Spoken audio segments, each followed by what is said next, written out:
An investor viewpoint on Libya and the unrest in the Arab world, and of course where we should all be putting our money. With me is Graham Secker, Managing Director and Partner at Morgan Stanley & Co International. Hi Graham, thanks for joining us. Now, you said in one of your recent notes that your bull case scenario, which you had envisioned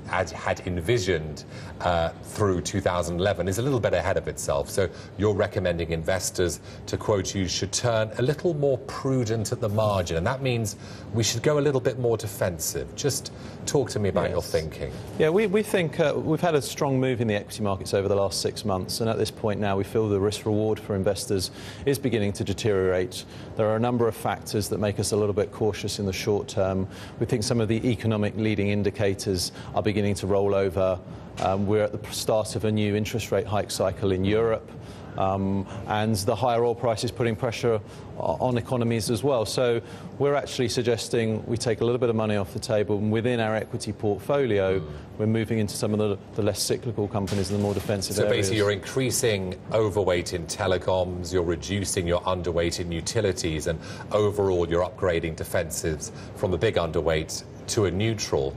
Why aren't you going overweight defensives? Yes. That is a good question. I think we don't expect severe falls in stock markets, and defensives tend to perform best when equities are actually declining in value.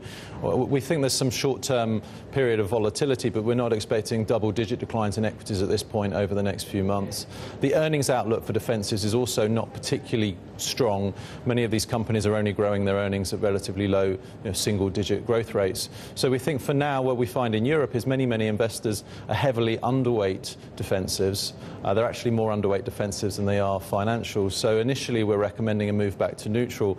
But if the situation in the global economy actually does deteriorate, then we would consider putting a bit more money into defensives and going overweight. What's the big risk here? Is it oil? I mean, we've heard many talk about oil price spikes, and the last 5 there were 4 global recessions. Are we possibly heading in that territory or not? There's a possibility that at this current stage, the oil price is not too damaging to the global economy, but as it gets up towards $130 or $140 on Brent, then we will get much more concerned about the knock-on impact in terms of slowing the global economy. Great, thanks for joining us today. Graham Secker there, MD, Morgan Stanley & Co International.